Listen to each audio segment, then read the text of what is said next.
Saya Hiraman, saya membawa watak Jijo Alfonso Pereira Abdullah dalam cerita Rock O ni. Dia merupakan watak kesinambungan ataupun watak kesinambungan daripada filem Rock yang pertama. Dan ini Rock O ni merupakan jenis sequel lah. Kita boleh cakap sequel sebab kita lupakan dulu bahagian yang Jijo meninggal kat ujung Rock O pertama. So kalau kita ambil kira tu dia kira tengah-tengah. Dia prequel pada sequel pada. So Jijo ni dia tulang belakang kepada Rimba Bara.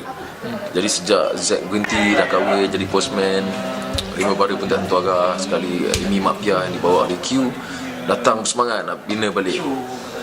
Jadi dalam pada semangat tu tiba-tiba kita orang punya lead singer masa tu nak gerak si Sophie Jikan nak gerak, dia pergi ikut Malaikat Maut dengan M. Nasir.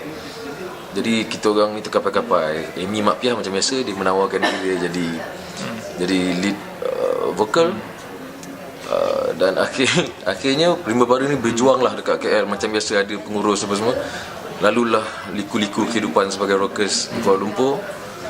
Dan akhirnya Sophie Jikan iaitu Zulkarnain datang balik untuk menyanyi.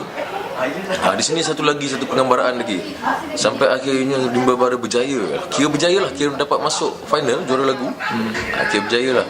Jadi masa tu Amy Mak Piah tetap, walaupun dia yang memulakan balik untuk Rimba Bara ni, dia tetap tak dapat menyanyi. Jadi dekat situ ada sikit drama yang Abang Mamat cuba nyatakan, yang mana drama ni sentiasa berlaku dalam dunia rock tanah air. Yang lainnya saya boleh kira sebagai Rock O ni filem yang bukan sekadar satu lagi filem. Dia bukan sebuah filem lagi, dia merupakan dokumentasi rock sekitar 80-an, 90-an. Rock kapak, gumpak, rock menapak jadi benda-benda yang Abang Mat cuba dokumentasikan segala event-event penting yang pernah berlaku sepanjang tu, yang potong rambut ke apa sebagainya. Abang Mat bercerita.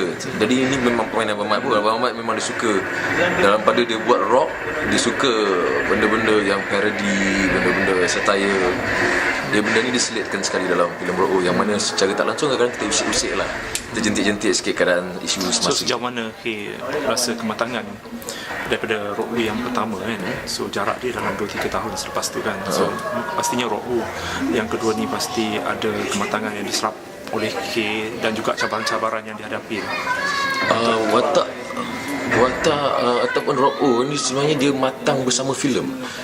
Kalau kata Rock pertama, dia bukan sebuah filem yang terus membesar tau. Dia filem yang dia berasal secara kecil dulu. Maknanya masa tu kami pelakon-pelakon pun baru-baru, masing-masing Q, saya, Hasnul.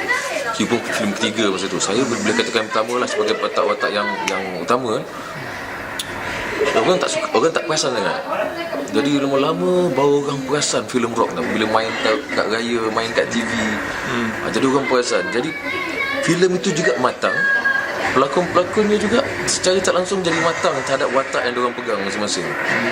Jadi masa tu ketika kita orang dipanggil balik untuk Rock 2, kematangan tu datang secara tak langsung. Apa yang menjadi satu proses ialah proses recall saja.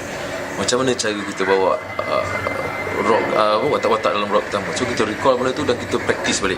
Praktis sehingga dia menjadi sahaja untuk Rock 2. Jadi saya kira kalau balik kepada matang secara surface, literal, masing-masing telah berjaya membuat watak dia dengan matang. Maknanya sebagaimana filem itu matang, begitu dengan watak-watak yang Abang Mat garapkan untuk filem Rock 2. Saya telah membawa watak saya sebaik mungkin yang mana di dalam penilaian saya. Maknanya di dalam penilaian rockers ni saya tak pasti dia kata okey tak. Jadi kritikan saya memang terbuka. Siapa-siapa saja nak bercakap, nak berkomen, no hal. Maknanya saya mengambil benda itu sebagai kesyukuran saya, yang mana orang masih sudi menegur. Okey, antara babak ataupun adegan yang sampai sekarang tak boleh lupa, nak buat susah ya, ataupun something yang orang kata value dekat filem ni.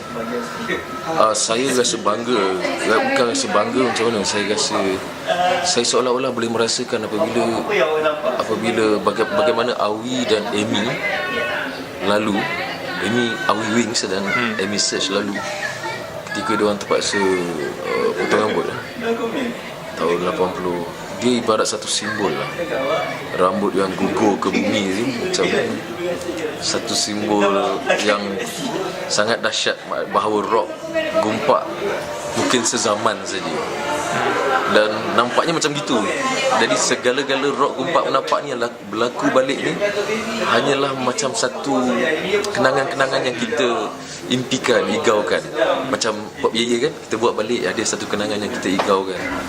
Jadi saya rasa rock berlaku gitu apabila dipotong aja rambut Awi, dan padahal sampai sekarang akhirnya semua orang macam biasa je rupanya, rambut tu tidak memudaratkan apa-apa pun. Okey, saya Hiraman. Jangan lupa tonton saya sebagai Jijo Alfonso Pereira Abdullah dalam filem Rock O, iaitu filem Rock Part 2 di program-program yang terdekat dengan anda.